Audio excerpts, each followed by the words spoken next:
प्यारे परीक्षार्थियों, आप सभी का स्वागत है टीचिंग परीक्षा पर। मैं कुलदीप सर आप सभी का फिर से एक बार वेलकम करता हूं, गुड आफ्टरनून करता हूं। बहुत बढ़िया मौसम है और इसी मौसम में जो आजादी का दिन है उसका स्पेशल डिस्काउंट आप सभी के लिए हमने बढ़ा दिया है, क्योंकि सभी लोग बच्चे बोल रहे कि सर कुछ दिनों के लिए और डिस्काउंट दे दीजिए, हमें भी कोर्स परचेस करना है। कुछ टेक्निकल प्रॉब्लम की वजह से उन्होंने कोर्स परचेस नहीं किए थे, तो 50% का जो भी कोर्स रहेगा वो और बढ़ा दिए गए हैं आज के लिए। और उसका कूपन कोड है इंडिया 2024। डाल दीजिए और जल्दी से जो है कूपन कोड के साथ कोर्स परचेस कर दीजिए। अब इसमें आपको क्या क्या मिलने वाला है ये भी बता दूं एक बार। यहाँ पे आपको live recorded classes, chapter wise PDF, chapter wise MCQ test, 50 MCQ test, उसके साथ conceptual animated videos, bilanguage content, YT classes, audio book, Bihar के एचडी मैथ, बाद में एनसीईआरटी और एनसीईआरटी के जितने भी ई बुक्स है ये सभी कुछ मिल रहा है। साथ में इस कोर्स में हमने कुछ और ऐड कर दिया है, अगर आप लेना चाहो तो जल्दी से खरीद लो, क्योंकि लगभग 5000 का कोर्स आपको बहुत कम प्राइस में, 2000 के भी कम प्राइस में मिलने वाला है। वहां पे आपको रैंक बूस्टर सीरीज जो लगभग 600 रुपए की है वो भी फ्री में मिल जाएगी।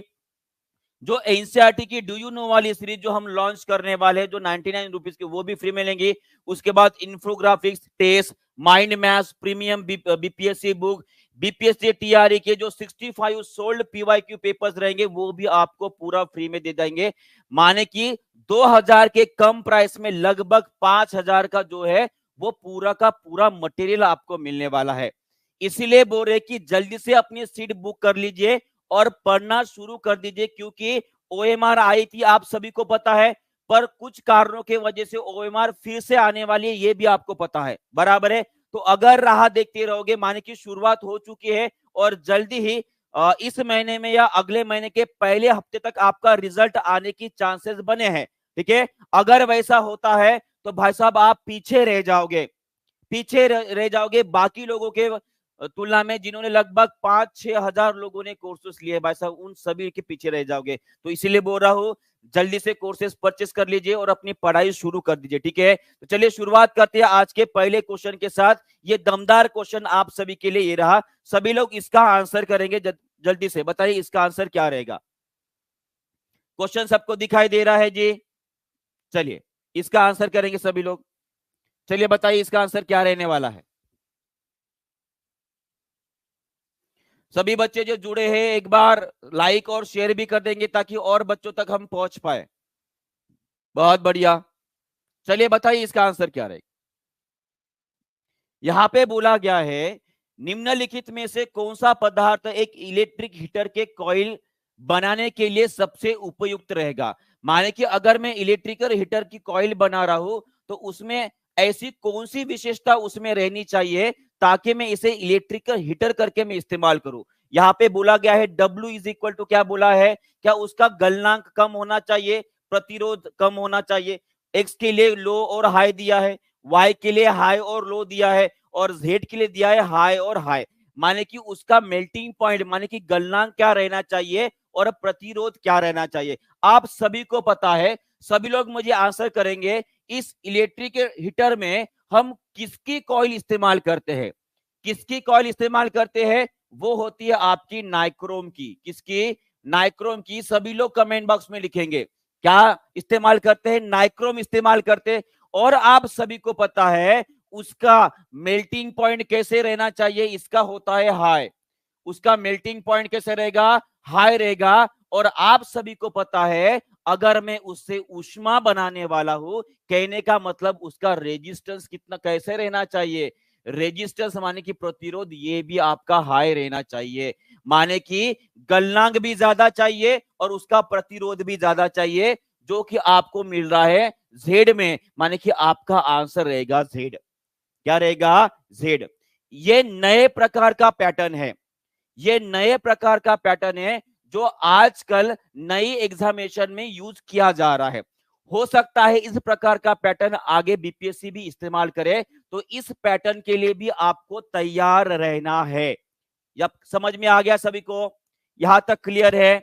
चलिए बहुत बढ़िया, यहां तक क्लियर हो गया है। तो सभी लोग मुझे ये भी बताएंगे कि ये इलेक्ट्रिक हीटर जो है ये कौन से सिद्धांत के ऊपर काम करता है, इसका सिद्धांत क्या होता है, चलिए बताइए। सभी लोग आंसर करेंगे। नहीं समझे, क्या नहीं समझे? गलनांक ज्यादा होना चाहिए और उसका भाई साहब जो है रेजिस्टेंस भी ज्यादा चाहिए। चलिए सभी लोग बताएंगे जी। हाँ बिल्कुल, high melting point and higher resistance होना चाहिए। ठीक है, सिद्धांत कौन सा होता है, उसे बोलते हैं जूल्स इफेक्ट। सभी लोग कमेंट बॉक्स में लिखेंगे क्या होता है, जूल्स इफेक्ट। जूल्स इफेक्ट माने क्या होता है, जूल्स इफेक्ट इसे ही बोलते हैं विद्युत का ऊष्मा प्रभाव। ऊष्मा प्रभाव, या उसे ही हम क्या बोलते हैं, heating effect of electric current. Heating effect of electric current बोलते हैं। ये भी आपको याद रखना है। क्लियर हो गया सभी को? चलिए बहुत बढ़िया, आगे बढ़ते। चलिए नेक्स्ट क्वेश्चन आप सभी के लिए ये रहा, सभी लोग इसका भी आंसर कर देंगे जल्दी से।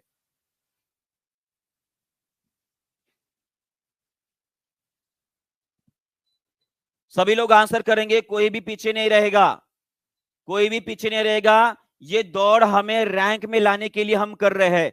हम मेहनत करें तो आपको भी मेहनत करना ही है। ठीक है, इसका आंसर करेंगे। यहाँ पे पूछा गया है कि जो बाष्पीकरण का जो दर होता है, इवेपोरेशन रेट जो होता है, वो कौन से चीजों के ऊपर निर्भर है, कौन सी कंडीशन रहेगी वहां पे?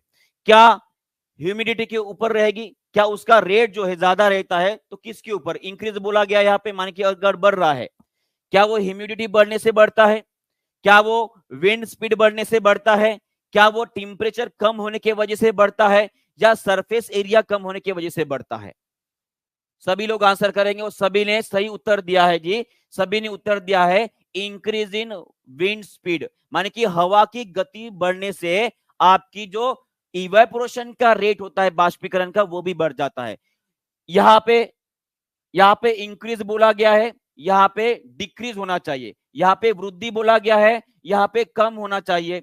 उसी तरह से तापमान अगर बढ़ता है, टेम्परेचर बढ़ता है, तो आपका इवेपोरेशन रेट बढ़ेगा। उसी तरह से सरफेस एरिया भी आपका बढ़ना चाहिए। अब सरफेस एरिया को कैसे डिफाइन करेंगे?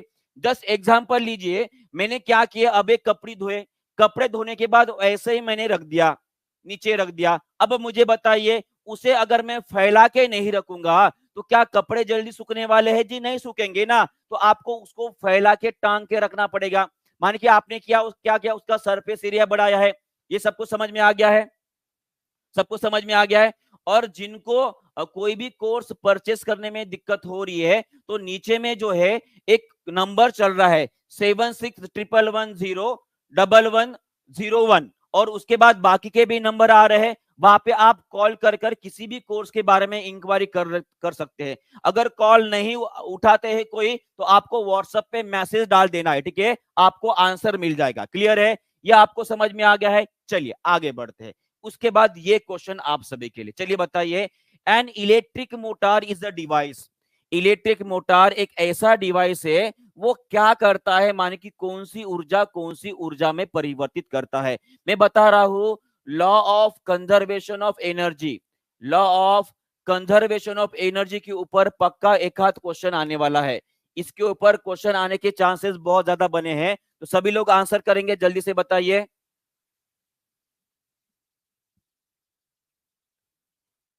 हाँ, अगर किसी का कॉल नहीं उठा रहे तो मैं वही बोल रहा हूं कि आपको व्हाट्सएप मैसेज करना है। ठीक है,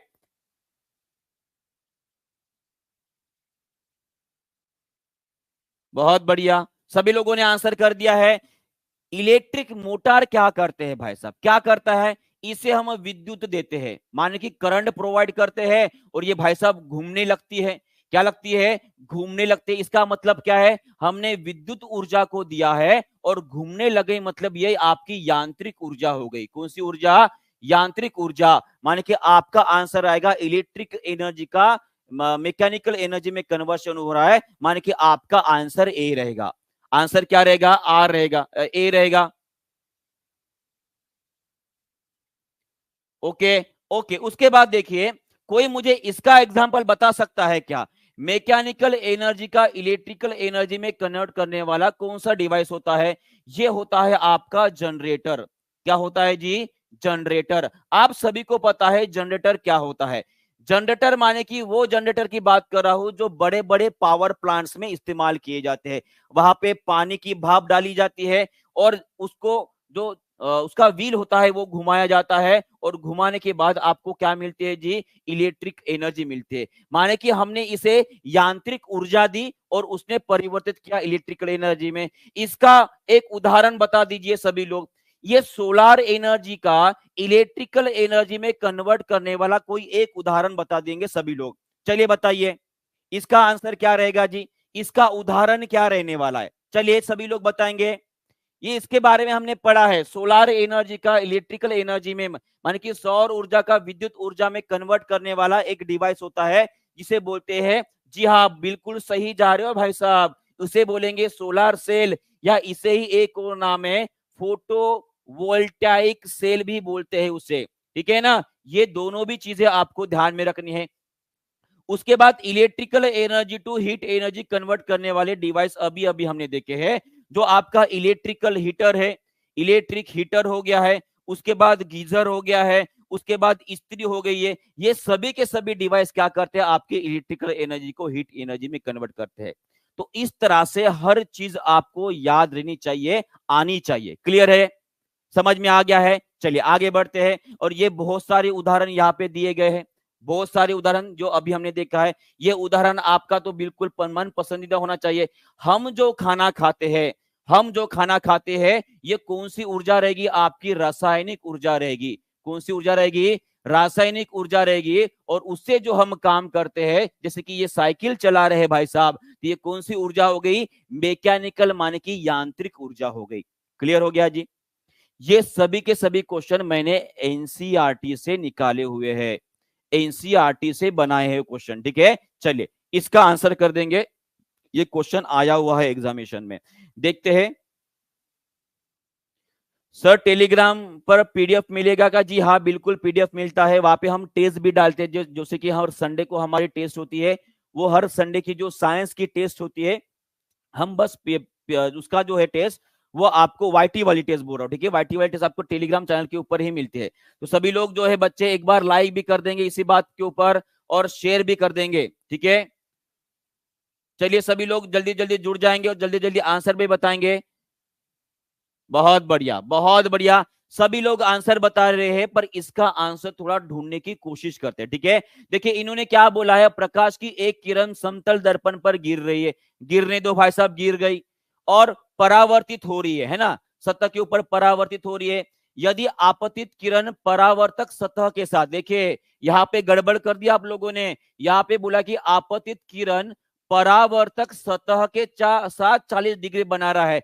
ये हो गई आपकी आपतित किरण और उसने सतह के साथ 40 डिग्री का एंगल बनाया है। तो आपको क्या पूछा है? आपको पूछा गया है कि आपतित किरण और संगत परावर्तित किरण के बीच का कोण, माने कि आपको आपतित किरण, ये हो गई आपतित किरण, और ये परावर्तित किरण, इन दोनों के बीच का आपको एंगल पूछा गया है। चलिए सभी लोग एक बार फिर से रिवाइज करेंगे इस क्वेश्चन को। जो कंडीशन बनाई गई है वो मैंने यहाँ पे डाल दिए। ये रिफ्लेक्शन ऑफ लाइट का सबसे हार्ड क्वेश्चन है। ठीक है? और यहाँ पे 40 दिया है, तो ये कितना हो जाएगा जी बताओ? ये कितना हो जाएगा? ये 50 हो जाएगा। ये अगर 50 है तो ये भी कितना रहेगा? 50 ही तो रहेगा।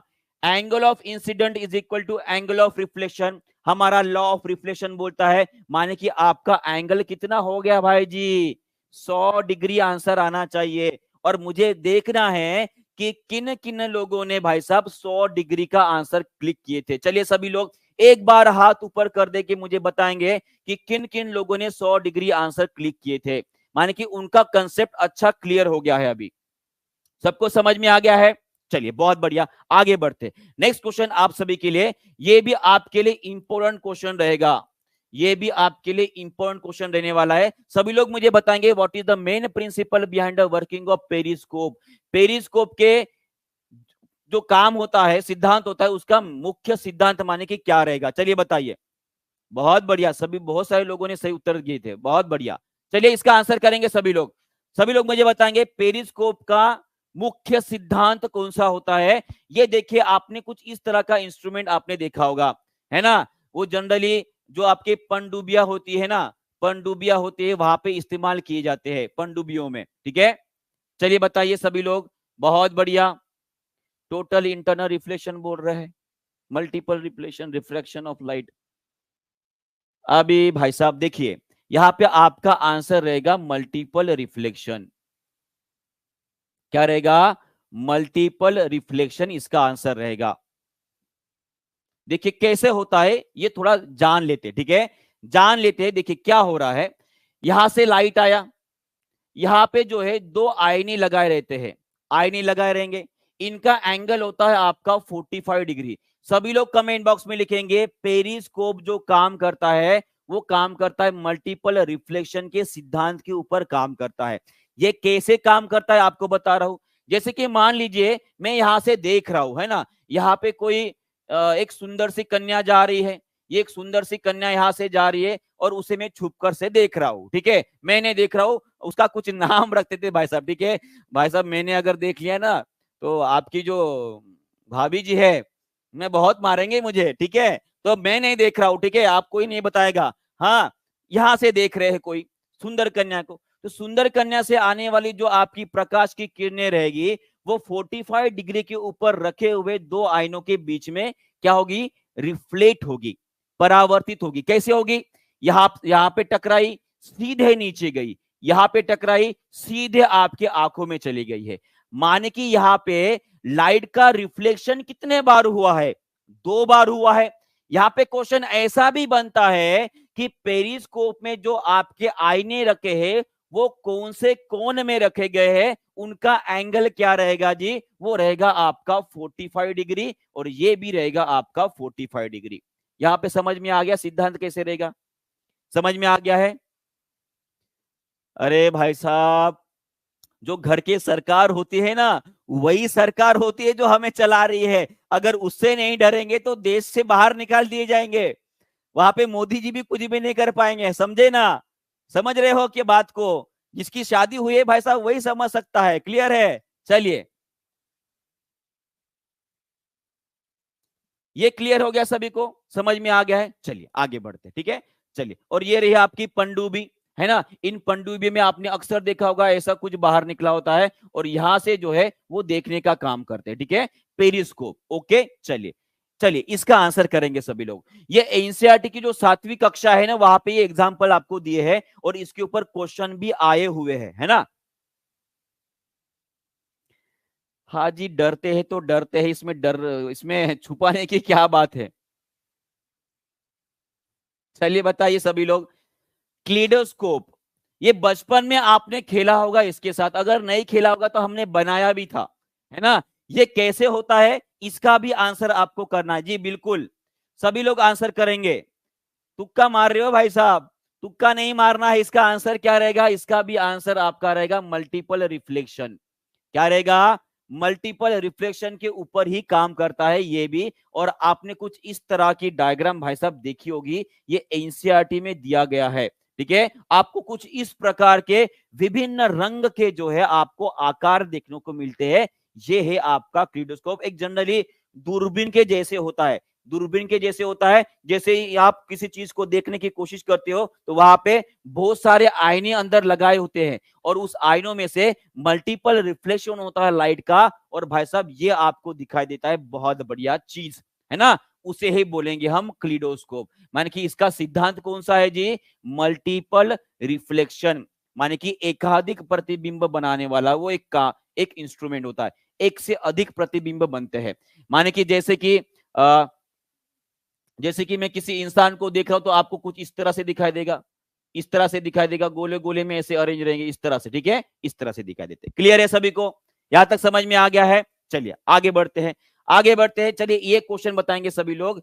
Which of the following statement is true about the real and virtual image? ये बहुत कंफ्यूजिंग कंफ्यूजिंग कंसेप्ट है।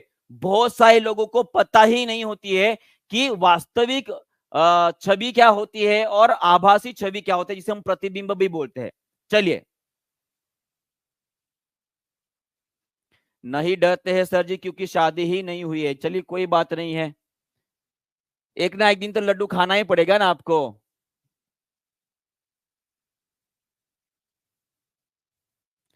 ओके ठीक है अजीत जी, हम ध्यान रखेंगे, ठीक है, सिस्टमैटिक्स वैसे ही लिख रहे हैं वैसे भी। हाँ, सभी लोग इसका आंसर करेंगे, जल्दी से बताइए इसका आंसर क्या रहने वाला है। बहुत बढ़िया, कोई सी बोल रहे, कोई बी बोल रहा है। देखिए होता क्या है, पहले इस इमेज को देखिए, आपको क्या दिखाई दे रहा है ना। ये देखिए आपका अवतल दर्पण की यहाँ पे इमेज मैंने डाली है। अवतल दर्पण, आपका दर्पण यहां पर है और उसका प्रतिबिंब जो है आपको सामने दिखाई दे रहा है और बीच में आपका ऑब्जेक्ट रखा है। ये पहली कंडीशन हो गई, ये आपकी हो गई पहली कंडीशन।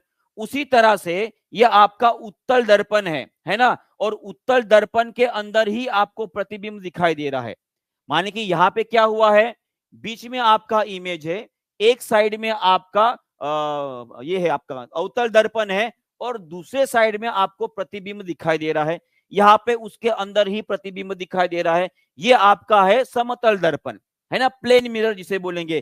प्लेन मिरर में भी आपको प्रतिबिंब आईने के अंदर ही दिखने को मिलती है। अब यहाँ पे एक बात ये आती है कि जहां जहां पर आप किसी भी प्रतिबिंब को पर्दे के ऊपर डाल सकते हो, मान कि स्क्रीन के ऊपर डाल सकते हो, वहां पे आपकी बनती है रियल इमेज। क्या बनती है, रियल इमेज बनती है, ये आपको याद रखना है। और जब कभी भी किसी प्रतिबिंब को आप पर्दे के ऊपर नहीं डाल सकते हो, वहां पे स्क्रीन के ऊपर उसे नहीं रख सकते हो, वहां पे आपकी बनेगी वर्चुअल इमेज। क्या बनेगी, वर्चुअल, माने कि जिसे बोलेंगे हम आभासी इमेज।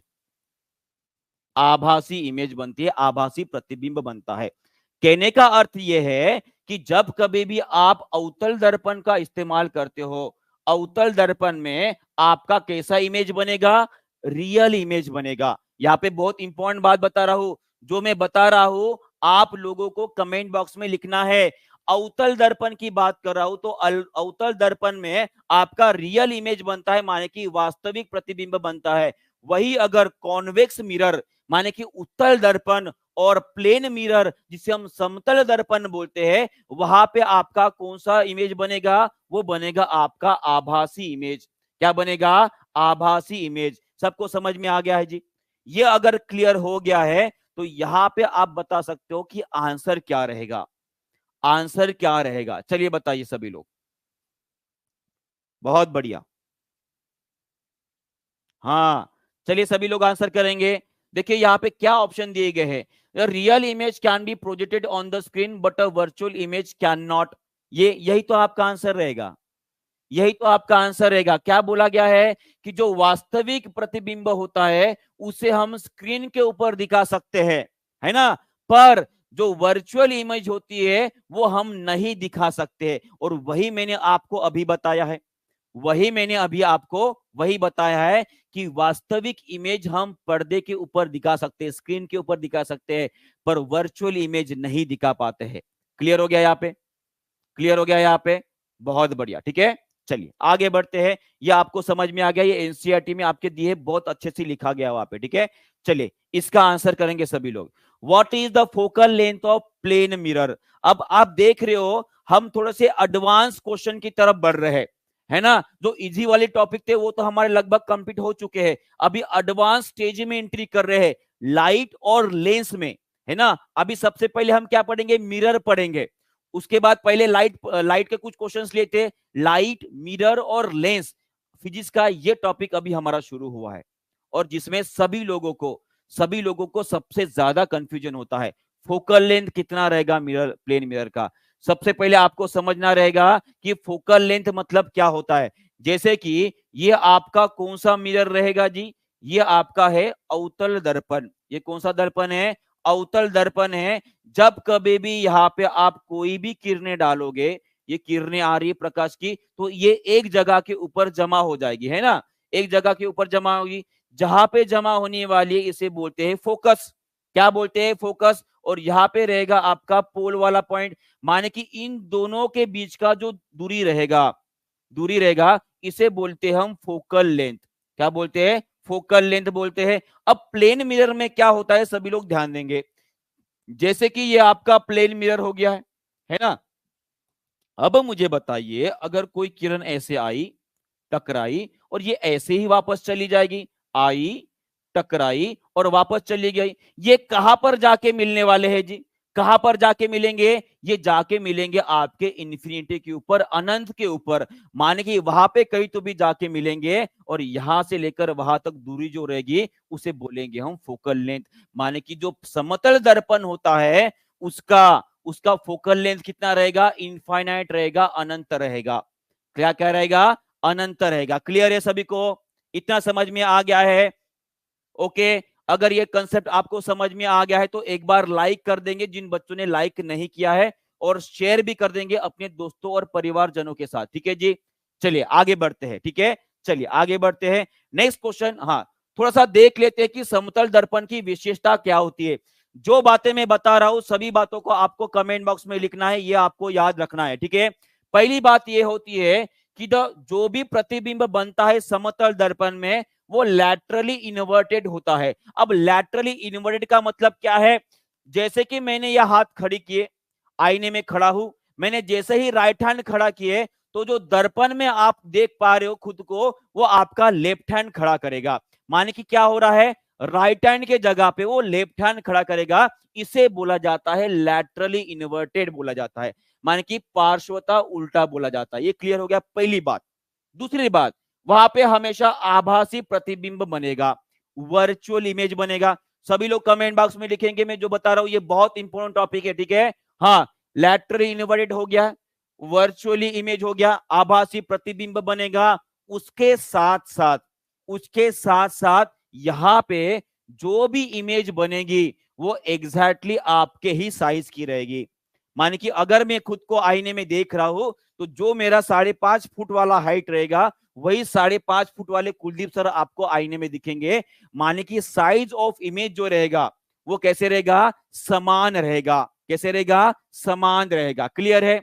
और जितने दूरी पर मैं खड़ा रहूंगा, माने कि यहाँ पे साइज कैसे रहेगा जी? साइज सेम रहेगा। कैसे रहेगा? सेम रहेगा। और जो दूरी रहेगी आईने से आपकी वो भी दूरी आपकी समान रहेगी। माने कि ऑब्जेक्ट और इमेज की दूरी जो रहेगी भाई साहब ये भी आपकी सेम रहेगी, चाहे कहीं पर भी जा लो। क्लियर है? यहां पे समझ में आ गया है? आधा दिखेगा ना सर, वो आईने के साइज के ऊपर डिपेंड करेंगे ना, कि बड़ा वाला आईना लगो ना आपके साइज का। क्लियर है यहाँ पे? चलिए आगे बढ़ते हैं। इसके ऊपर कुछ क्वेश्चंस ले रहा हूं, सभी लोग इसके आंसर करेंगे। जल्दी जल्दी बताइए। The image form by the plane mirror, image form of the plane mirror, समतल दर्पण द्वारा बनाई गई छवि कैसी रहेगी? जल्दी जल्दी सभी लोग आंसर करेंगे। हमें जल्दी जल्दी बहुत सारे क्वेश्चन लेने हैं, बहुत सारे क्वेश्चन लेने हैं। चलिए बताइए, चलिए सभी लोग आंसर करेंगे। क्या रहेगी जी? क्या छोटी इमेज बनती है? जी नहीं, गलत है। क्या बड़ी इमेज बनेगी? जी नहीं, गलत है। सेम साइज की बनेगी। कैसी बनेगी? सेम साइज की बनेगी, यह आपका उत्तर रहना चाहिए। कैसी बनेगी? सेम साइज की बनेगी। सबाजी बोल रही कि हमारे यहाँ पे रेफ्रिजरेटर में भी मिरर है। क्या बात है, बहुत बढ़िया, ये समझ में आ गया। चलिए नेक्स्ट क्वेश्चन आप सभी के लिए रहा। चलिए इसका भी आंसर कर देंगे। चलिए बताइए इसका आंसर क्या रहेगा? Which of the following statement is true about the orientation of the image form by the plane mirror? माने कि अगर कोई छवि बन रही है आपके समतल दर्पण में तो उसके में से कौन सा कथन सही बोला गया है, यहां पे बोला गया है। चलिए बताइए, सभी लोग आंसर करेंगे। ये वाला हमेशा ध्यान में रखना, राइट हैंड उठाओगे तो दर्पण में जो कुलदीप सर है वो लेफ्ट हैंड उठाएंगे। कहा गया लेफ्ट हैंड, ये रहा लेफ्ट हैंड। क्लियर है? चलिए बताइए।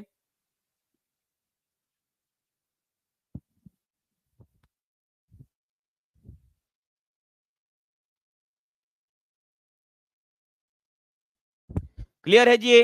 चलिए सभी लोग आंसर करेंगे। क्या रहेगा? The image is laterally inverted. भाई साहब अभी तो बताया था, दाया उठाओगे तो बाया उठेगा, है ना। मुंडी ऐसे घुमाओगे तो मुंडी वो ऐसे घुमाएगा। समझ में आ रहा है मैं क्या बोलना चाह रहा हूं? एक गाल के ऊपर यहां पे चाटा मारोगे तो ऐसे लगेगा कि इस गाल के ऊपर चाटा पड़ा है। ऐसे होता है, ऐसे ही होता है। ठीक है, चलिए आगे बढ़ते हैं और नेक्स्ट क्वेश्चन आप सभी के लिए बताएं। समतल दर्पण द्वारा बने प्रतिबिंब के बारे में निम्नलिखित में से कौन सा कथन सत्य है? चलिए इसको भी बता देंगे सभी लोग। ट्रू स्टेटमेंट क्या बोला गया है? अगर कोई प्रतिबिंब प्लेन मिरर में बन रहा है, माने कि समतल दर्पण में बन रहा है। चलिए बताइए।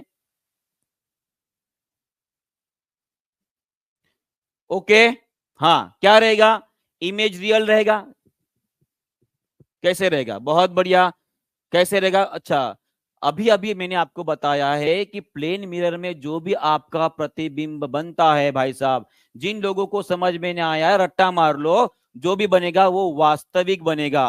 कैसे बनेगा, वास्तविक बनता है। और कैसे रहता है, सेम साइज का होता है, सेम साइज का होता है और समान दूरी पे ऊपर होता है, समान दूरी पे होता है और भाई साहब सीधी इमेज होती है। अब ऐसा तो कभी नहीं हुआ कि आईने में आप बाल कर रहे हो सलमान खान की तरह और वहां पे सलमान खान जो है उल्टा बाल कर रहा है, ऐसा कभी देखे हो भाई साहब, ऐसा कभी नहीं होता है। माने कि आईने में अगर सीधे खड़े हो तो वहां पे भी आप सीधे ही दिखाई दोगे, उल्टे नहीं दिखाई देते हो। माने कि कैसे रहेगी जी भाई साहब, virtual and erect, option number B आपका सही रहेगा। वर्चुअल माने की हो गई आपकी आभासी और सीधे ही तो दिखाई दे दोगे। सभी लोग खुद को करेक्ट कर लेंगे जी, सभी लोग खुद को करेक्ट कर लेंगे। अभी ये याद कर लो, अभी ये याद कर लो, सभी लोग कमेंट बॉक्स में लिखेंगे कि प्लेन मिरर के वजह से बनने वाली जो प्रतिबिंब होती है वो कैसी होती है, वो होती है आप जी देखिए, सॉरी यहां पे गलती हो गई मेरी, वास्तविक नहीं होती है, ठीक है, वास्तविक नहीं होती है, आभासी होती है, सॉरी यहां पे थोड़ा सा करेक्ट कर लेंगे, आभासी रहेगी। कैसी रहेगी, आभासी रहेगी, वर्चुअल रहती है। ओके, सभी लोग एक बार क्लियर कर लेंगे सबको खुद को, वहां पे आभासी प्रतिबिंब बनेगा, समान साइज का बनेगा और समान दूरी पर बनेगा और सीधी बनेगी, ठीक है, आभासी होती है, माय मिस्टेक, ठीक है, क्लियर कर देंगे सभी लोग, ठीक है, आभासी रहेगी। क्लियर है, समझ में आ गया है, चलिए बहुत बढ़िया, आगे बढ़ते हैं, ठीक है, आगे बढ़ते हैं। ये देखिए आपको यहाँ पे दिखाई दे रहा है कि प्लेन मिरर की वजह से कितने इमेज बनती है। जैसे कि समान दूरी का मतलब क्या होता है, अगर इस मिरर से ये पेड़ जो है यहाँ पे 10 मीटर पर रहेगा तो ये जो पेड़ यहाँ पे बन रहा है, इमेज जो बन रही है ये भी आपकी 10 मीटर की रहेगी। इसकी हाइट अगर 50 मीटर की थी तो इसकी भी हाइट कितनी रहेगी जी, ये भी आपकी 50 मीटर की रहेगी। ये और ये प्रतिबिंब कैसे बनेगा, ये आपका आभासी रहेगा। कैसे रहेगा, आभासी माने कि वर्चुअल रहेगा। कैसे रहेगा, वर्चुअल रहेगा। क्यों रहेगा वर्चुअल, एक बात ध्यान में रखिए, यहां पे आपका ऑब्जेक्ट है और आपकी इमेज इस साइड बन रही है ना, तो यहां पे इसे हम पर्दे के ऊपर नहीं फोकस कर पाएंगे। ये बात आपको ध्यान में रखनी है। क्लियर है जी, क्लियर है सभी को, क्लियर हो गया, चलिए आगे बढ़ते हैं, ठीक है। चलिए नेक्स्ट क्वेश्चन आप सभी के लिए ये रहा, यहां पे पूछा गया है कि विच of the following mirror is converging mirror. Converging mirror का मतलब क्या होता है, जिसे हम अभिसारी दर्पण बोलते हैं। अभिसारी दर्पण कौन सा होता है, चलिए बताइए सभी लोग, इसका आंसर आप सभी को पता रहना चाहिए। देखिए 3 प्रकार के दर्पण होते हैं, एक होता है प्लेन मिरर, एक होता है प्लेन मिरर जिसे हम समतल दर्पण बोलते हैं। ये इस तरह का होता है, यहाँ पे किरणें पड़ेगी और इस तरह से जाएगी, या यहाँ पे किरणें पड़ेगी इस तरह से वापस चली जाएगी। दूसरा होता है आपका कॉनकेव मिरर, दूसरा होता है आपका कॉनकेव जिसे हम अवतल दर्पण बोलते हैं। क्या बोलते हैं, अवतल दर्पण बोलते हैं। अवतल दर्पण में आप सभी को पता है ये कुछ इस तरह से होता है, इस तरह से होता है। यहां पे अगर किरणें पड़ेगी तो भाई साहब वो एक जगह के ऊपर जमा हो जाती है, माने कि ये कौन से टाइप का है, ये आपके कॉन्वर्जिंग टाइप का है। माने कि कौन सा है जी, ये आपका अभिसारी रहेगा। और उसी तरह से मैं अगर कॉन्वेक्स की बात करूं, कॉन्वेक्स जिसे हम बोलते हैं उत्तल दर्पण, क्या बोलते हैं, उत्तल दर्पण, ये कुछ इस तरह से होता है, ठीक है, इस तरह से होता है। और यहाँ पे जो किरणें पड़ रही है इस तरह से, किरणें गिरेगी और भाई साहब दूर चली जाएगी, गिरेगी दूर चली जाएगी। तो जो आपका उत्तल दर्पण होता है इसकी विशेषता ये होती है कि ये डाइवर्जिंग होता है। कैसे होता है, डाइवर्जिंग। डाइवर्जिंग का मतलब क्या होता है, किरणों को दूर भेजना। वो एक जगह के ऊपर जमा कर रहा है क्या, नहीं, वो हमेशा दूर भेजेगा, उसे बोलेंगे हम उत्तल दर्पण। क्या बोलेंगे, उत्तल दर्पण। क्लियर हो गया जी, मैं एक एक चीज पढ़ा रहा हूं अच्छे से, हाँ, मैं एकदम हाई लेवल पे नहीं जा, फिलहाल बेसिक क्वेश्चन ले रहा हूं, उसके बाद थोड़ा सा डीप में जाएंगे कल। क्लियर है? यहाँ पे बेसिक क्वेश्चन, कॉन्वर्जिंग कौन सा है, डाइवर्जिंग कौन सा है, ये आपको याद रखना है। कॉन्वर्जिंग कौन सा रहेगा? वो रहेगा आपका कॉनकेव मिरर। यहाँ पे मिरर की बात हो रही है, दर्पण की बात हो रही है। और ये हो गया आपका कॉन्वेक्स मिरर, उत्तल दर्पण, ये रहेगा आपका डाइवर्जिंग। तो यहाँ पे आपका आंसर क्या आना चाहिए? कॉनकेव मिरर आपका आंसर रहेगा, अवतल दर्पण। क्लियर है जी? समझ में आ गया है? बहुत बढ़िया, चलिए आगे बढ़ते हैं। हाँ, इसका आंसर करेंगे सभी लोग, ठीक है।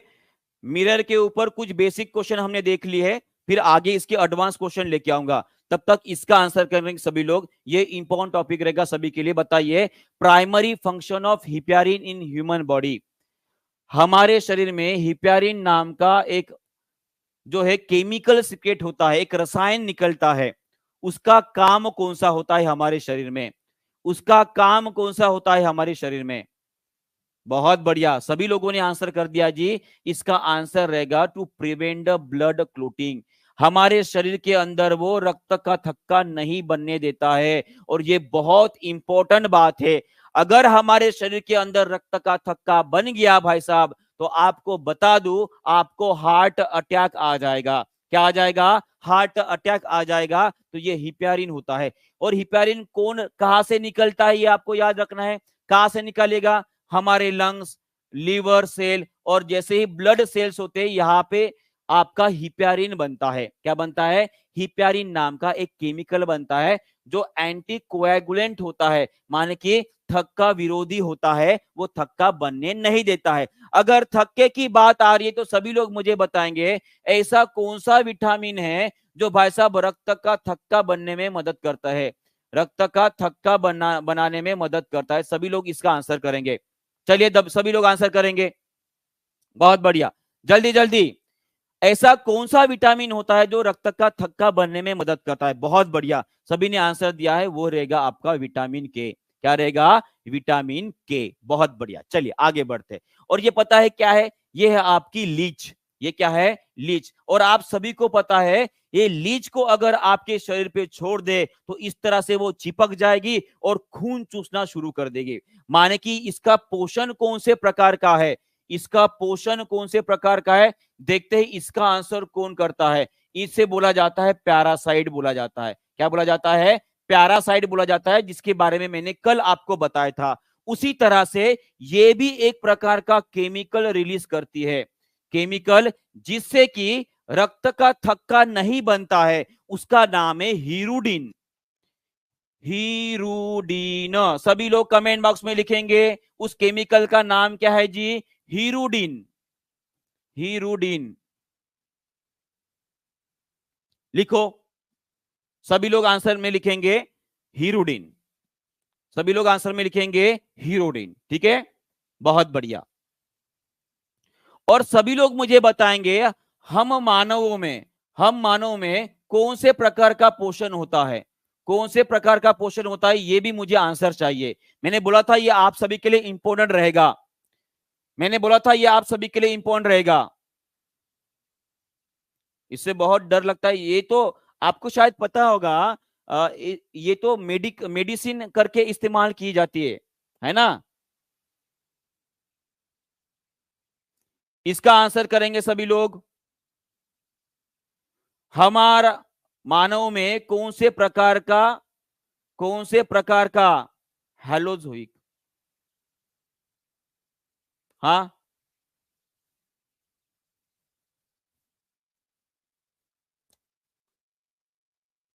हाँ, होलोजोइक, अभी आंसर आया जी। होलोजोइक पोषण होता है, जो कि किसा प्रकार है? परपोषी का प्रकार है। एक प्रकार का, हम परपोषी तो है, उसमें भी होलोजोइक देखा था हमने कल, अगर आपको याद है। उसी तरह से जो है, यहाँ पे इंसानों के साथ साथ अमीबा भी आपको याद रखना है। अमीबा भी में कौन सा प्रकार का पोषण होता है? वो भी होता है आपका होलोजोइक। ये दो उदाहरण आपके एनसीईआरटी में दिए गए। फिर से बता रहा हूं, ये दोनों उदाहरण आपके एनसीईआरटी में दिए गए हैं, तो आपको याद ही रखना है। अमीबा और इंसानों को याद रखना है। क्लियर है यहाँ पे? चलिए आगे बढ़ते हैं। हाँ, आगे बढ़ते देखते इसका आंसर कौन करता है। विच of the following is the primary function of glucagon? Glucagon का मुख्य कार्य कौन सा होता है, प्राथमिक कार्य कौन सा है? चलिए बताइए सभी लोग, इसका देखते हैं इसका आंसर कौन कौन करता है। ये बहुत इंपॉर्टेंट एंजाइम है एक प्रकार का, है ना। और कौन रिलीज करता है आप सभी को पता है। ग्लूकागॉन कौन रिलीज करता है जी? आपका अग्नाशय। आपका अग्नाशय मान के जिसे हम क्या बोलेंगे जी, है ना, बिल्कुल। चलिए बताइए, बहुत बढ़िया। देखिए यहां पे कुछ लोग कंफ्यूज है ना, यहां पे कुछ लोग कंफ्यूज है, कोई बी बोल रहा है, कोई डी बोल रहा है। आपको बता दूं, ग्लूकागॉन के वजह से आपका ब्लड शुगर बढ़ता है। आपके ग्लूकागॉन के वजह से ब्लड शुगर बढ़ता है। यहाँ पे मैक्सिमम लोगों ने गलत आंसर दिया है, मैक्सिमम लोगों ने गलत आंसर दिया है। याद रखो भाई साहब, ग्लूकागॉन के वजह से ब्लड शुगर बढ़ेगा। और इंसुलिन के वजह से क्या होता है? इंसुलिन के वजह से आपका ब्लड शुगर कम होगा। ब्लड शुगर या ग्लूकोज बोलिए, शुगर क्या होगा? कम होगा। माने कि ये दोनों भी एंजाइम जो है एक दूसरे के अपोजिट काम कर रहे हैं, एक दूसरे के विरोधी है। अगर इंसुलिन निकला तो शुगर कम होगा, और वही ग्लूकागॉन निकला तो भाई साहब शुगर लेवल बढ़ेगा। क्या होगा? Sugar level. गई भैंस पानी में जी, बिल्कुल गई भैंस पानी में आपकी, ठीक है। हाँ, ग्लूकोज बढ़ेगा। अब देखते हैं इसका काम कैसे करता है। आप सभी को पता है, सभी लोग मुझे आंसर करेंगे, इंसुलिन कौन रिलीज करता है? पैंक्रियाज। कौन रिलीज करता है? पैंक्रियाज, जिसे हम बोलते हैं अग्नाशय। उसमें कुछ कोशिका होती है जिसका नाम मैंने बोला था बीटा सेल। सभी लोग कमेंट बॉक्स में लिखेंगे मैं जो जो बोल रहा हूं। इंसुलिन रिलीज करने वाले कोशिका का नाम है बीटा सेल। और वही इसी पैंक्रियाज में अल्फा सेल्स होती है। अल्फा सेल होती है, वो ग्लूकागॉन नाम का जो एंजाइम होता है वो निकालती है, ठीक है, हार्मोन निकालती है। हार्मोन ये निकल गया तो ये क्या करता है? आप सभी को पता है, हमारे खून में जो एक्स्ट्रा ग्लूकोज होता है या शुगर होता है ना, वो उसे स्टोर किया जाता है आपके लीवर में। कौन से रूप में स्टोर किया जाता है? ग्लाइकोजन के रूप में स्टोर किया जाता है। कौन से रूप में? ग्लाइकोजन के रूप में स्टोर किया जाता है। ये एक क्वेश्चन यहां पे बना। शुगर ग्लाइकोजन के रूप में स्टोर किया, स्टोर करने का काम कौन कर रहा है? ये भाई साहब इंसुलिन ही कर रहा है। कौन कर रहा है? इंसुलिन। अब ग्लूकागॉन जब रिलीज होगा तो ग्लूकागॉन आएगा लीवर के पास और बोलेगा कि मुझे शुगर दे दो। वो क्या बोलेगा? मुझे शुगर दे दो। तो वो उसे शुगर दे देगा और शुगर लेकर वो ब्लड में चले जाएगा। माने कि ये क्या करेगा? ये क्या करेगा? आपका जो ग्लाइकोजन है इसे कन्वर्ट करेगा शुगर में। ग्लाइकोजन को कन्वर्ट करेगा शुगर में। ये आपको याद रखना है। इतना समझ में आ गया है? क्लियर है? हो गया यहाँ पे कंसेप्ट? चलिए बहुत बढ़िया। इंसुलिन ग्लूकागॉन एक दूसरे के विरुद्ध काम करते हैं, ठीक है। चलिए आगे बढ़ते, इसका आंसर करेंगे सभी लोग। देखते हैं, जस्ट अभी अभी मैंने आपको बताया था। आगे क्वेश्चन है जी, आगे क्वेश्चन फिजिक्स और केमिस्ट्री के भी रहेंगे, ठीक है। सबसे ज्यादा क्वेश्चन जो हमें बायोलॉजी से आती है तो बायोलॉजी ज्यादा कवर करनी पड़ेगी, केमिस्ट्री सबसे कम आती है और फिजिक्स उसके बाद आती है, ठीक है। ये आपको याद रखना है। चलिए बताइए सभी लोग, इसका आंसर क्या रहेगा जल्दी जल्दी। और सभी लोग बच्चे जो है एक बार लाइक और शेयर भी कर देंगे अपने दोस्तों के साथ, ताकि मैक्सिमम बच्चे हम जोड़ पाएंगे।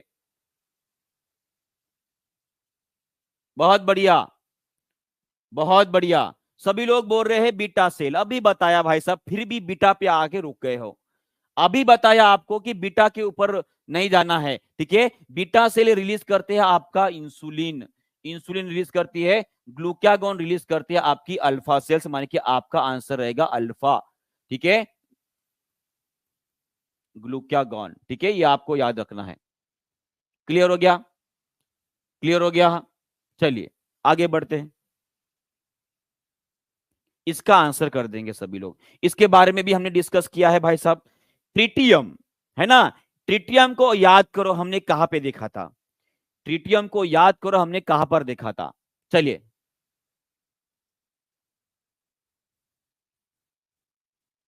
सभी लोग आंसर करेंगे जल्दी जल्दी, बताइए इसका आंसर क्या रहेगा जी। बहुत बढ़िया, सभी बच्चों ने आंसर दे दिया। इसका आंसर रहेगा आपका हाइड्रोजन।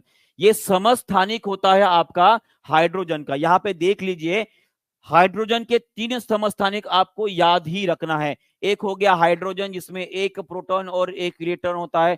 दूसरा होता है आपका ड्यूटेरियम, दूसरा होता है आपका ड्यूटेरियम, और ड्यूटेरियम में एक प्रोटॉन, एक न्यूट्रॉन और एक इलेक्ट्रॉन रहेगा।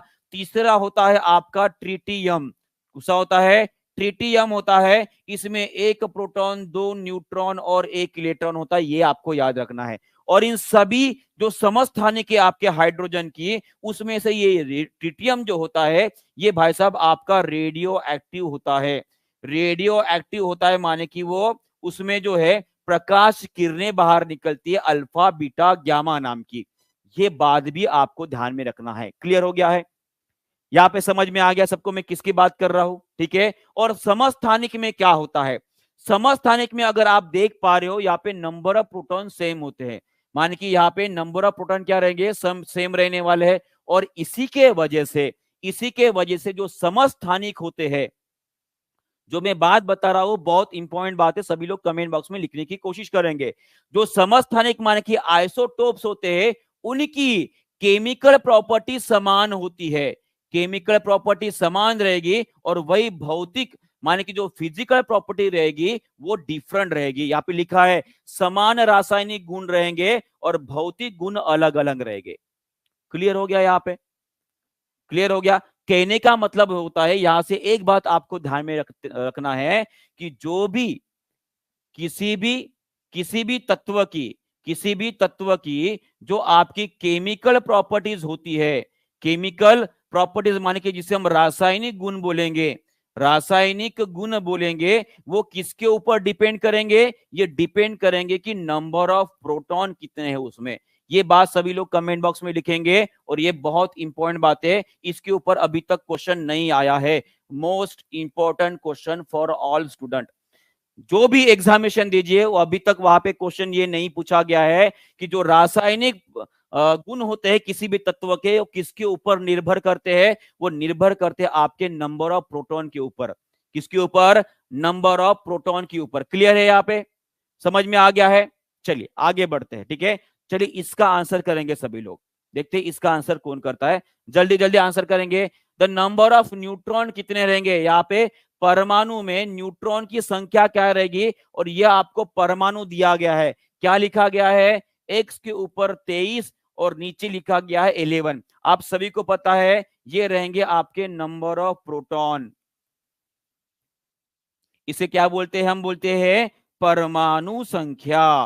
क्या बोलते हैं? परमाणु संख्या माने कि क्या बोलेंगे? एटॉमिक नंबर बोलेंगे। बहुत बढ़िया, सभी लोगों ने आंसर दे दिया है। इसका आंसर आपका ये रहने वाला, निकालते हैं। ठीक है, और ये क्या रहेगा आपका? एटॉमिक मास जिसे बोलेंगे, क्या बोलेंगे? एटॉमिक मास बोलेंगे, माने कि परमाणु का द्रव्यमान। और ये होता है आपका प्रोटॉन प्लस न्यूट्रॉन। अब इसे अगर आप सॉल्व करोगे, proton plus neutron is equal to 23 है, 23 है। और यहाँ पे नंबर ऑफ प्रोटॉन कितने हैं? 11। 11 डाल दो, ये न्यूट्रॉन इज इक्वल टू 23। तो न्यूट्रॉन इज इक्वल टू कितने आएंगे? 23 माइनस 11 कर दो भाई साहब, आ जाएंगे आपके 12। कितने आ गए? 12। सबका आ गया है आंसर? सबका आंसर आ गया है? चलिए बहुत बढ़िया, आपका आंसर आया ऑप्शन नंबर डी। क्या आया? ऑप्शन नंबर डी आया है। क्लियर है? क्लियर है? बहुत बढ़िया, चलिए आगे बढ़ते हैं। चलिए इसका आंसर करेंगे सभी लोग। What is the primary role of heavy water in nuclear power plant? ये हेवी वाटर क्या होता है? ये भारी पानी क्या होता है? चलिए देखते हैं, ये भी कंसेप्ट आप समझ ही लेंगे। ये भी कंसेप्ट आप समझ लीजिए। ये हो गए ना हमारे केमिस्ट्री के क्वेश्चन, यहाँ पे शुरू हो गए, है ना? सभी टाइप के क्वेश्चन लेता हूं, टेंशन नहीं लेना है। ठीक है, चलिए जल्दी जल्दी आंसर करेंगे सभी लोग। बहुत बढ़िया। यहाँ पे सोनू नहीं है, सोमू नहीं होता है यहाँ पे सब शेर और शेरनिया है। यहाँ पे सब लोग शेर और शेरनिया है। यहाँ पे सोनू का हम नहीं देखते हैं। बहुत बढ़िया। ये एक्ट्स एज ए मॉडरेटर। ये मॉडरेटर माने कि मध्यक क्या होता है जानते हैं, पर उसके पहले जानते हैं कि हेवी वाटर क्या होता है। हेवी वाटर क्या होता है, सभी लोग यहाँ पे ध्यान देंगे। आप सभी को पता है कि जो पानी का मॉलिक्यूल होता है उसका फार्मूला है H2O। क्या फार्मूला है? H2O। यहाँ पे आपको जो दिख रहा है वो है आपका हाइड्रोजन। ये कौन है आपका हाइड्रोजन। पर अगर मैं हेवी वाटर या भारी पानी की बात कर रहा हूं तो यहां पे आपको दिखा रहा है इसका फार्मूला D2O। ये D का क्या है, ये D यहां पर क्या है, ये D है आपका ड्यूटेरियम। ये कौन है आपका ड्यूटेरियम है। ये भी हाइड्रोजन का क्या है, एक आइसोटोप है। ये क्या है, हाइड्रोजन का आइसोटोप होता है और इसीलिए हम ड्यूटेरियम ऑक्साइड बोला जाता है। इसे क्या बोला जाता है, ड्यूटेरियम ऑक्साइड बोला जाता है। और उसे ही हम क्या बोलते हैं, हेवी वाटर बोलते हैं, भारी पानी बोलते हैं। यहाँ पे सबको समझ में आ गया है जी, यहाँ पे सबको समझ में आ गया भारी पानी क्या होता है और इसका काम कौन सा होता है, ये भी तो जानना जरूरी है। इसका काम ये है कि जो हम न्यूक्लियर रिएक्टर में, माने कि जो परमाणु पावर प्लांट्स होते हैं, जिसे हम एटॉमिक पावर प्लांट्स बोलते हैं ना, न्यूक्लियर पावर प्लांट जिसे बोलते हैं, वहां पे आप सभी को पता है वहां पे ऊर्जा बनती है। कौन से विधि से ऊर्जा बनती है, चलिए सभी लोग कमेंट बॉक्स में आंसर करेंगे। सभी लोग मुझे आंसर करेंगे कि परमाणु विद्युत ऊर्जा घर जो होते हैं, जिसे हम एटॉमिक पावर प्लांट बोलते हैं, वहां पे जो ऊर्जा बनती है वो कौन से विधि के ऊपर बनती है। चलिए सभी लोग बताएंगे, क्या वो न्यूक्लियर फिजन के वजह से होती है या न्यूक्लियर फ्यूजन के वजह से होती है। आप सभी को पता है वहां पे यूरेनियम का 235 नाम का जो एलिमेंट है इसे इस्तेमाल किया जाता है और इसके ऊपर हम क्या डालते हैं, न्यूट्रॉन को डालते हैं और जैसे ही इसके ऊपर गोली मार दी भाई साहब तो यहाँ पे इसे ये टूट जाता है। ये क्या हो जाता है, टूट जाता है और उसे ही हम क्या बोलेंगे, न्यूक्लियर फिजन बोलेंगे। क्या बोलेंगे, फिजन, माने कि इसे बोलेंगे वो टूट रहा है। और उसमें जो ऊर्जा निकल रही है, उसमें जो न्यूट्रॉन निकलते हैं ना, न्यूट्रॉन, इसकी ऊर्जा सोखने का काम करता है ये हेवी वाटर। क्या करता है, उसकी ऊर्जा सोखने का काम करता है, माने कि उसकी ऊर्जा सोखकर उसे स्लो कर देगा। क्लियर हो गया, यहाँ पे कौन सा काम करता है ये आपको याद रखना है। वो न्यूट्रॉन की ऊर्जा सोखकर उसे स्लो कर देगा, माने कि उसकी गति कम कर देगा। क्लियर है यहाँ पे, ओके। चलिए आगे बढ़ते हैं, ठीक है। चलिए इसका आंसर करेंगे सभी लोग, सभी लोग इसका आंसर करेंगे कि इसका आंसर क्या रहेगा जी। चलिए जल्दी जल्दी बताइए इसका आंसर क्या रहेगा। जो हेवी वाटर बोला जाता है, इसका कंपोजिशन क्या है, रासायनिक संरचना क्या है, उसका फार्मूला क्या है, अभी बताया। सभी लोग आंसर करेंगे, जल्दी जल्दी बताइए, सभी लोग आंसर करेंगे जल्दी जल्दी, क्या आंसर रहेगा, बहुत बढ़िया। सभी लोग आंसर करें, इसका आंसर रहेगा D2O। D2O माने क्या होता है, ड्यूटेरियम ऑक्साइड। सभी लोग कमेंट बॉक्स में लिखेंगे ड्यूटेरियम ऑक्साइड, ड्यूटेरियम ऑक्साइड, ठीक है। ये भी आपको याद रखना है। चलिए आगे बढ़ते हैं, आगे बढ़ते हैं। और एक बात आप सभी को बता दूं कि जो एनसीईआरटी की डू यू नो वाली सीरीज है, कुछ इस तरह से बनकर तैयार हो गई है, जल्दी से ही वो लॉन्च होने वाली है। आप सभी बच्चों के कोर्स में वो दिखाई देगी, ठीक है। जो कि 99 का कोर्स है वो भी आपको फ्री मिल रहा है अगर वो 50% वाला डिस्काउंट यूज कर आप कोर्स परचेस कर रहे हो। और इसमें देखिए मैं आपको बताना चाहूंगा कि इसमें क्वेश्चन कौन से प्रकार के होते हैं, क्योंकि कुछ बच्चे जो है कॉल कर पूछ रहे कि सर इसमें एक्चुअली होने वाला क्या है, ठीक है। तो यहाँ पे आप कुछ एग्जांपल्स आपको दिखाना चाहूंगा, जैसे कि ये एनसीईआरटी का एक ऐसा टॉपिक है। यहाँ पे बोजो और सहेली नाम के दो व्यक्ति दिखाए गए हैं। वो पूछ रहा है कि why do fish and frogs Lay's eggs in hundreds time, माने कि जो मछलियां और जो मेंढक होते हैं वो बहुत सारे अंडे क्यों देते हैं, है ना। और उसका आंसर किसने किया है, सहेली ने किया है। सहेली क्या बोल रही है कि वो थाउजेंड्स ऑफ अंडे देते हैं, बहुत सारे अंडे देते हैं। वो क्यों देते हैं, क्योंकि टू गेट फर्टिलाइजेशन, ठीक है, और उसमें न्यू इंडिविजुअल बने। क्योंकि होता यूं है कि उनका निषेचन का जो दर होता है वो कम होता है। आप सभी को पता होगा, आपने सुना भी होगा, मछली भलाई हजारों अंडे देती है पर उसमें से कुछ 10-15 ही बचते हैं। क्या होते हैं, 10-15 ही बचते हैं। और उसके वजह से वो क्या करते, वो किसके वजह से ऐसे होता है, क्योंकि उनका निषेचन कौन से प्रकार का होता है जी, वो होता है आपका एक्सटर्नल, बाहरी, बाह्य निषेचन जिसे बोलेंगे।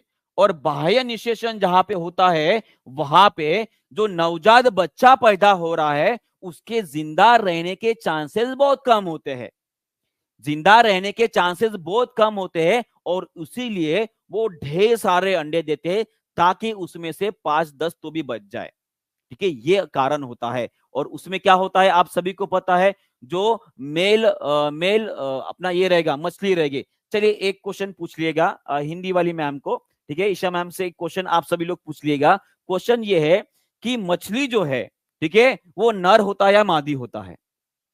पिछली बार आपने मेंढक के बारे में पूछा था, अभी आपको क्या पूछना है कि जो मछली में बोल रहा हूं ये नर है या मादा है, नर है या मादा है। चलिए कौन कौन पूछने वाला है एक बार हाथ ऊपर कर देंगे, ठीक है, कौन कौन ऊपर, हाँ पूछेगा एक बार हाथ ऊपर कर देंगे। और इसमें जो है, और पानी के वजह से जो है, पानी हवा बाकी चीजों के वजह से वो नहीं बच पाते, ठीक है। चलिए पूछ लीजिएगा, और इसके ऊपर क्वेश्चन कैसे पूछे जाते हैं ये भी आपको दिखाना चाहूंगा, उसका आंसर करेंगे सभी लोग, ठीक है। चलिए इसका आंसर करें तो देखते हैं कौन कौन आंसर करता है।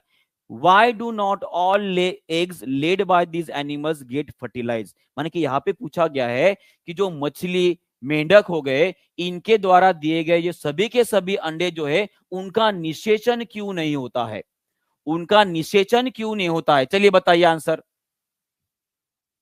सभी लोग आंसर करेंगे। मछली अगर मादा है तो जो नर मछली रहेगी उसको क्या बोलेंगे? है ना, ऐसा कुछ क्वेश्चन बन जाएगा आपका। चलिए बताइए इसका आंसर क्या रहेगा। बहुत बढ़िया, सभी लोगों ने आंसर कर दिया। इसका आंसर रहेगा ऑप्शन नंबर बी, क्योंकि क्या होता है, पानी के वजह से, हवा के वजह से, और जो भी बड़ी बड़ी भारी बारिश होती है उनके वजह से क्या होता है, उनके अंडे जो है वो बह जाते हैं, और उन्हीं के वजह से क्या होता है, उनके बहुत सारे अंडों का निषेचन नहीं होता है, ठीक है। समझ में आ गया ना, इस तरह के क्वेश्चन पूछे जा रहे हैं आपके उस टॉपिक में से, डू यू नो वाले, ठीक है। तो ये अभी आपके लिए इंपॉर्टेंट रहेगा। चलिए इसका भी आंसर कर देंगे, देखते हैं इसका आंसर क्या रहेगा। यहां पे पूछा गया है कि जो मछलियां मेंढक है वो लार्ज नंबर ऑफ अंडे और स्पर्म निकालते हैं, तो ये किसके वजह से, किसके लिए निकालते हैं, चलिए बताइए।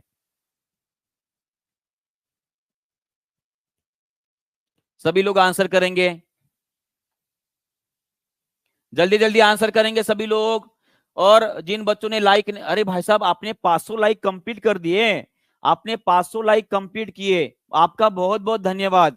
500 लाइक कंप्लीट हो चुके, आप सभी का धन्यवाद। अगली बार जब मैं संडे को टेस्ट लूंगा, ये आंकड़ा आपका 1000 का होना चाहिए, ठीक है। संडे को टेस्ट रहेगी अपनी, सबको पता है ना। जितने भी क्वेश्चन लिए हफ्ते भर में उन सभी को रिवाइज करूंगा मैं संडे के दिन, ठीक है।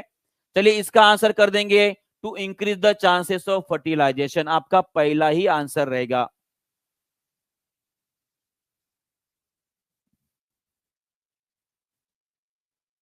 आपका पहला ही आंसर रहेगा, ठीक है। इस तरह के क्वेश्चन पूछे जाते हैं आपके डू यू नो में, और इसी तरह के क्वेश्चन भी आपको पढ़ाया जाएगा वहां पे, ठीक है। ये बहुत इंपॉर्टेंट रहेगी आप सभी के लिए। चलिए इसका आंसर कर देंगे सभी लोग, इसका आंसर क्या रहेगा, जल्दी जल्दी।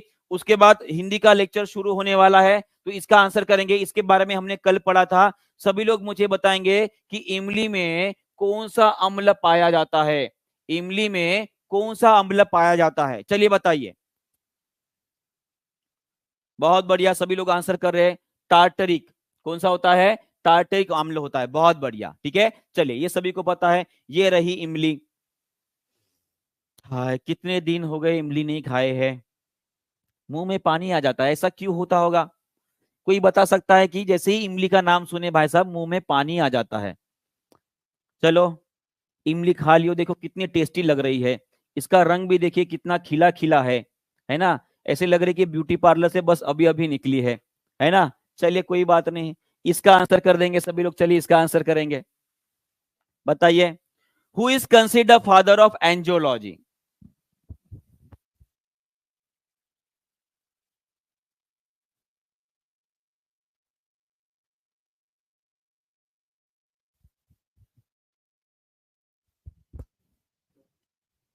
चलिए बताइए, who is consider the father of angiology? Angiology के पप्पा किसे बोला जाता है, जनक किसे बोला जाता है, सभी लोग आंसर करेंगे, बहुत बढ़िया। यहाँ पे आंसर सभी लोग कर रहे हैं पर तुक्का मार रहे हैं, इसका आंसर विलियम हार्वे है। उसका आंसर क्या है, विलियम हार्वे है। तुक्का नहीं मारियो भाई साहब। जी हाँ, बिल्कुल फेशियल करवा के आए थे यहाँ। कल 15 अगस्त है ना, बड़े चमक रहे होंगे है ना, उसके वजह से। इसका आंसर रहेगा आपका विलियम हार्वे। और आपको बता दूं, ये है आपके विलियम हार्वे, और इन्हें बोला जाता है फादर ऑफ एंजियोलॉजी। अब एंजियोलॉजी मतलब क्या होता है? एंजियोलॉजी का मतलब ये होता है जो ब्लड सर्कुलेशन सिस्टम होती है, ब्लड सर्कुलेटरी सिस्टम होती है, उसकी पढ़ाई करने का जो विज्ञान की शाखा है, उसे बोला जाता है एंजियोलॉजी। क्या बोला जाता है? एंजियोलॉजी। और इन्हें सबसे पहले कि किसी भी जीव के अंदर कौन से प्रकार की उनका ब्लड सर्कुलेट होता है, ठीक है, वो बताया था इन्होंने। किन्होंने जी?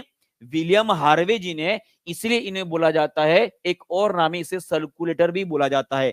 इन्हें क्या बोला जाता है? सर्कुलेटर भी बोला जाता है। क्लियर है? क्लियर है? चलिए, और ये रहे आपके हिपोक्रेट्स। ये हिपोक्रेट्स माने क्या होता है? इनको बोला जाता है फादर ऑफ मेडिसिन। सभी लोग कमेंट बॉक्स में लिखेंगे जी, सभी लोग कमेंट बॉक्स में लिखेंगे को who is the father of medicine.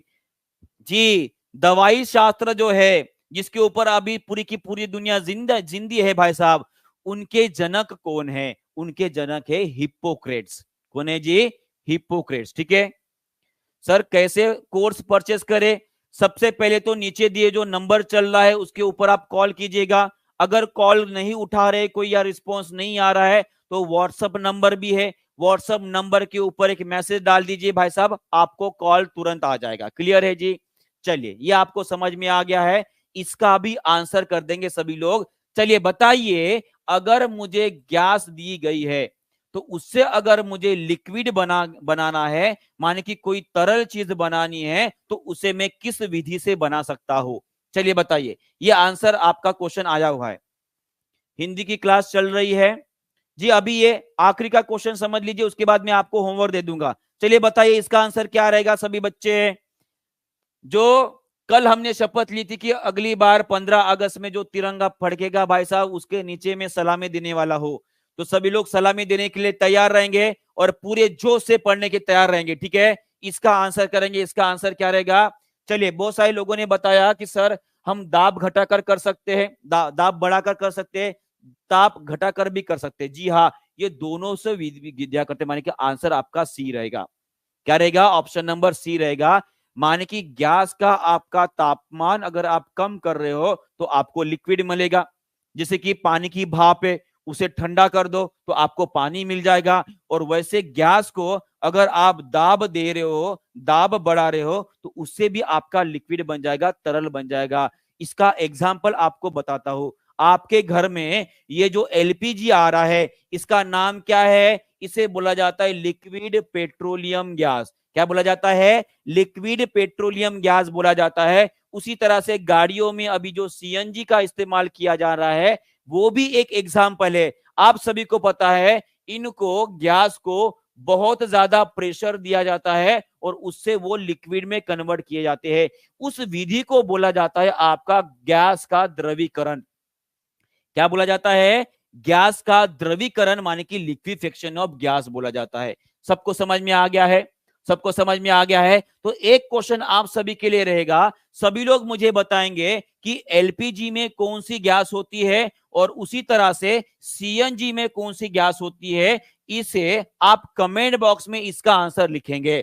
ठीक है जी, तो इसी के साथ ये सेशन यहीं पे खत्म करते हैं। सभी लोग जो है, बच्चे जो है, हिंदी का क्लास करने जाएंगे और कल जो है और भी हमारा सेशन होने वाला है। ठीक है, चलिए, बहुत बहुत धन्यवाद। और इसका आंसर आप कमेंट बॉक्स में लिख दीजिएगा। ठीक है, चलिए, bye bye, God bless you all, thank you very much to all.